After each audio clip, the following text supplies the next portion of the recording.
Vamos lá, meus amores, vamos lá, vamos para as regrinhas da reeleição. O artigo 14 é um artigo pequeno, ele traz duas regras, dois parágrafos, o quinto e o sexto. Eu vi o sétimo, não foi? O quinto e sexto. O presidente da República, os governadores de Estado e do Distrito Federal, os prefeitos e quem os houver sucedido ou substituído no curso do mandato, poderão ser reeleitos para um único mandato subsequente. Então, você tem um exemplo de Fernando Henrique, eleito e reeleito, Lula, eleito e reeleito, Dilma, eleita e reeleita. Aí, no meio do mandato, do segundo mandato, Dilma foi substituída por Temer. Né? Temer agora está no seu primeiro mandato como presidente. Ele pode, se o povo quiser, ser reeleito. Mas note que é para um único período subsequente. Eu só posso ter 2 mandatos consecutivos. Eu posso ter um terceiro mandato? Pode, desde que não seja consecutivo.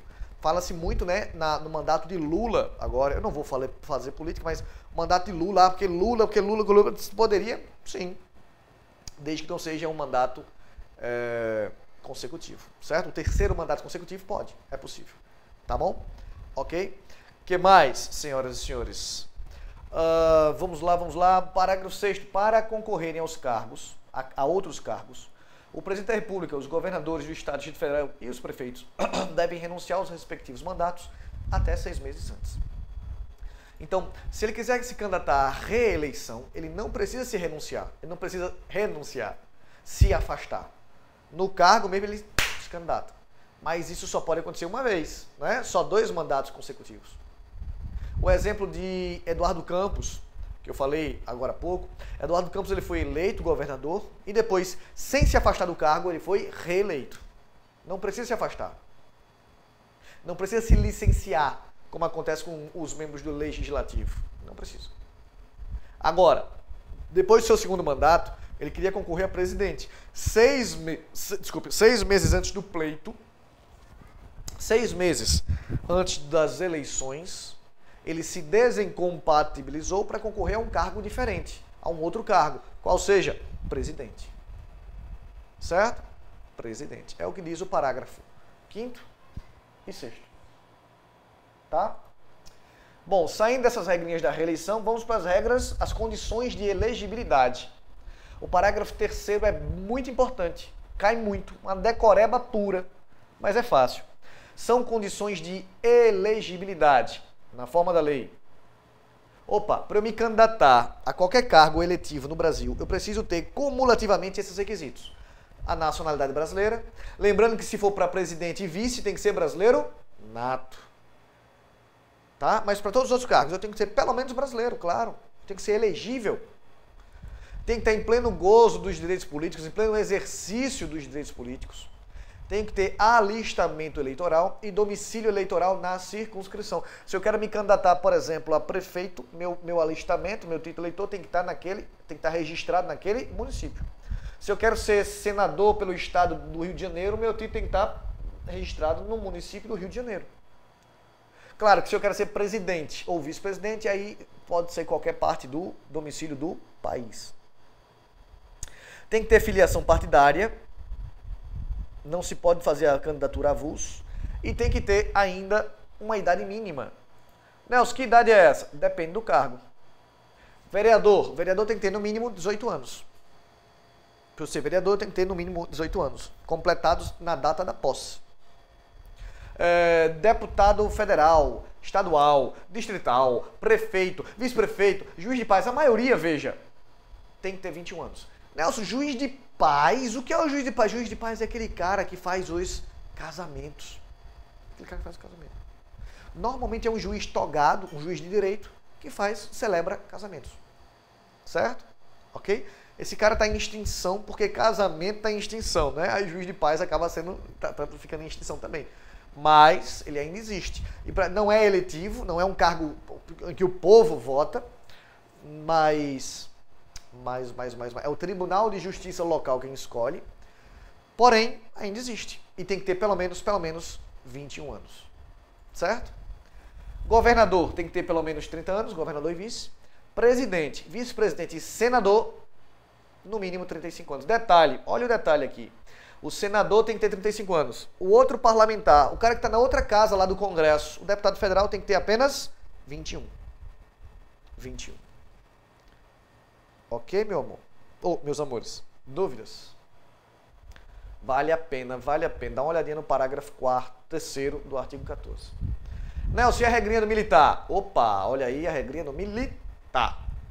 Militar não pode ser confundido com conscrito. Pelo amor de Deus, conscrito é aquele pirralho, aquele jovem de 18 anos incompletos que é convocado para o serviço militar obrigatório.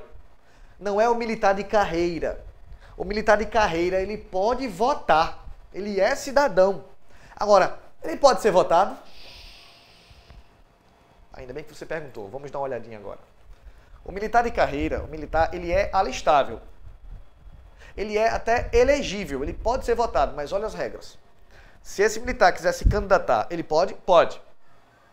Mas se ele tiver menos de 10 anos de carreira, ele deverá afastar-se da atividade militar. Esse afastamento aqui, meus amores, é uma exoneração. Ele tem que sair, abandonar a carreira. Ele vai para a rua. Se for eleito, ótimo. Se não for eleito, nem mel, nem cabaça. Nem cargo eletivo, nem cargo militar.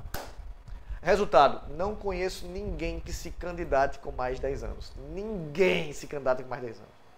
Todos se candidatam com mais, não, desculpe, menos de 10 anos. Que eu saiba, que eu conheça, todos esperam ficar com mais de 10 anos de carreira para se encaixar nesse segundo inciso aqui, ó. O militar de carreira é elegível, e se ele tiver, ele pode se candidatar, ele pode se eleger, mas se ele tiver mais de 10 anos de serviço, ele ficará, olha só, agregado à autoridade superior. O que é isso, Nelson? Agregado quer dizer que ele ficará licenciado, afastado, sob a responsabilidade do seu superior hierárquico. Mas é afastado, é licenciado. Se não for eleito, ele volta. E se eleito, Nelson? Se eleito, ele passa para a aposentadoria. Se eleito, ele é aposentado. Se não eleito, ele volta. Eita, o militar com mais de 10 anos foi eleito. Aposenta esse cara, ele não volta mais, mas ele fica ganhando aposentadoria. Além, claro, da remuneração de militar. Desculpe, do cargo eletivo para o qual ele foi eleito. Nelson, vamos do começo. Fulano tem menos de 10 anos, quer se candidatar? Pode? Pode. Menos de 10 anos de carreira militar, ele pode se candidatar, mas ele vai ter que pedir exoneração. Ele vai se afastar. Esse afastamento é definitivo. Tchau, rua. Agora, se ele tiver mais de 10 anos, ele não pede exoneração. Ele pede uma licença. Fica licenciado. A Constituição diz, ele fica agregado à autoridade superior. Não foi eleito? Tcharam, pessoal, voltei. Segue a carreira. Não, ele foi eleito. No ato da sua diplomação, quando ele for diplomado, ele passa para reserva, para inatividade. Em outras palavras, para aposentadoria. Certo? Segue o mandato dele. Eita, terminou o mandato, Nelson. Ele não volta para a atividade, mas ele fica ganhando pelo menos a aposentadoria. Certo? Eu tenho que ver então se ele tem mais de ou menos de 10 anos de serviço. Militar de carreira é isso, é simples. Tem que ver se ele tem mais de 10 anos, cadê? Ou menos de 10 anos de serviço.